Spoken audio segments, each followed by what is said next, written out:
कहते हैं अगर किसी इंसान के अंदर काबिलियत हो, उसका दिल सच्चा हो और उसे खुद पर विश्वास हो तो दुनिया की कोई ताकत उसे हरा नहीं सकती।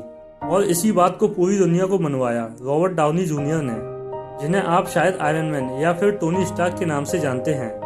आज वो बहुत ज़्यादा सफल हैं, लेकिन उनकी सफलता के पीछे कितनी सारी विफलताएं हैं उसके बारे में बहुत कम लोग ही जानते हैं। वो सिर्फ 6 साल के थे जब उन्होंने पहली बार ड्रग लिया, क्योंकि उनके पिता भी बहुत ज़्यादा ड्रग लिया करते थे और वहीं से उनको धीमे धीमे करके ड्रग्स की आदत लगने लगी। 8 साल का होते होते वो पूरी तरीके से ड्रग एडिक्ट बन गए थे। रॉबर्ट का जीवन बहुत ही मुश्किलों से गुजरा, क्योंकि बचपन में ही उनके माता पिता का तलाक हो गया था। शुरू में वो अपने पिता के साथ रहे, लेकिन जब बहुत ज़्यादा ड्रग एडिक्शन हो गया तो उसके बाद वो अपनी माँ के साथ रहने लगे। रॉबर्ट सिर्फ 5 साल के थे जब उन्होंने पहली बार अपने पिता की फिल्म में अदाकारी की थी और उसके बाद कई बार उन्होंने अपने पिता की फिल्मों में रोल अदा किए। 1992 तक उन्होंने बहुत सारी अच्छी फिल्मों में काम किया और उसके लिए बहुत कड़ी मेहनत की। 1992 में उन्होंने चैपलिन मूवी की, जिसके अंदर उन्होंने चार्ली चैपलिन का रोल अदा किया, जिसके लिए बाद में उन्हें अकेडमी पुरस्कार के लिए नॉमिनेट भी किया गया। लेकिन 1993 से लेकर 2001 के बीच में उन्हें कई बार नशीले पदार्थों के चक्कर में गिरफ्तार किया गया। जब वो पहली बार जेल गए तो उन्हें कैदियों के द्वारा इतना ज़्यादा पीटा गया कि वो बेहोश हो गए, और जब वो उठे तो उन्होंने अपने आप को एक खून के टब में सोया हुआ पाया। उन्हें बहुत बार लंबे लंबे समय के लिए नशा मुक्ति केंद्र में रखा गया, लेकिन हर बार वो असफल लौटे।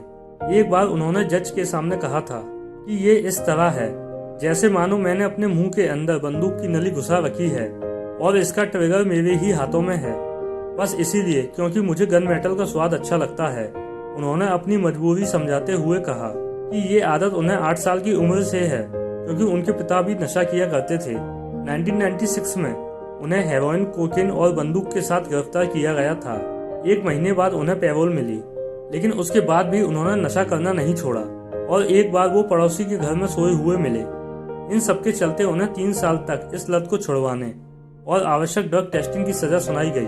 1997 में फिर से उनकी एक बार टेस्टिंग हुई, जिसको देने में वो असमर्थ रहे और उसके बाद उन्हें 4 महीने की फिर से सजा हो गई। कहानी यहीं पर रुकने वाली नहीं थी। 1999 में उनका फिर से एक बार ड्रग टेस्ट हुआ, जिसमें वो फिर से फेल हो गए और इसके लिए उन्हें 3 साल तक एब्यूज ट्रीटमेंट और फैसिलिटी एंड स्टेट प्रिजन कैद की सजा सुनाई गई। फिर 1 साल जेल में रहने के बाद उन्हें $5000 चुकाकर बेल पर रिहा किया गया, लेकिन इसके बाद भी कई बार गिरफ्तार होते रहे। इसी बीच में उनका फिल्मी कैरियर भी चल रहा था। उनकी कई सारी मूवीज रिलीज हो गई थी और लोग उन्हें बहुत ज़्यादा पसंद करते थे उनकी अदाकारी के लिए। 1992 में उनकी पहली शादी हुई थी डेबोरा से, लेकिन बार बार इन घटनाओं के चलते वो भी परेशान हो गईं और 2004 में जब वो जेल से बाहर आए, उसके बाद डेबोरा ने भी उन्हें तलाक के कागज भेज दिए और उनका तलाक हो गया। लेकिन फिर 2005 में उनकी ज़िंदगी में आई सुजैन, जिनसे उन्हें पहली ही नज़र में ही प्रेम हो गया।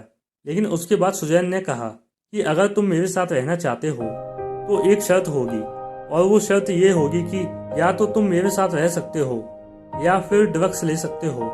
और उसके बाद रॉबर्ट ने सिर्फ सुजैन को चुना और उसके बाद मानो उनकी ज़िंदगी की एक नई शुरुआत हुई। 5 वर्षों के नशीले पदार्थ के सेवन और गिरफ्तार और इलाज के बाद रॉबर्ट आखिरकार ठीक होकर अपने कैरियर में वापस मुड़े। उन्होंने 2004 से 2008 तक बहुत सारी फिल्मों में काम किया, लेकिन ऐसी कोई फिल्म नहीं थी जहां से उन्होंने बहुत बड़ा नाम कमाया हो।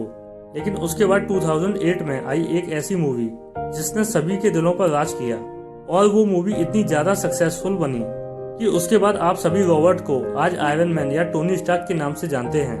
आयरन मैन 1 से लेकर एवेंजर एंड गेम तक उन्होंने बहुत सारी फिल्में की और उन्होंने दुनिया को ये बता दिया कि इंसान के अंदर अगर काबिलियत हो, उसका दिल सच्चा हो और खुद को सुधारने की क्षमता हो तो उसे इस दुनिया की कोई ताकत नहीं हरा सकती।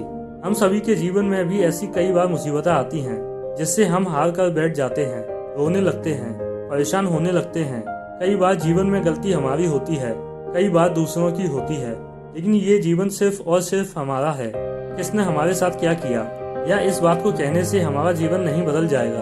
हमारा जीवन सिर्फ तभी बदलेगा जब हम उन गलतियों को सुधारकर अपने आप पर विश्वास करके जीवन में सिर्फ आगे की ओर बढ़ें। गिरना बुरी बात नहीं है, लेकिन गिरकर ना उठना बुरी बात है। तो आज अपने आप से एक वादा कीजिए कि चलेंगे गिरेंगे लेकिन गिरकर फिर से उठेंगे और जीवन में आगे ही बढ़ते रहेंगे।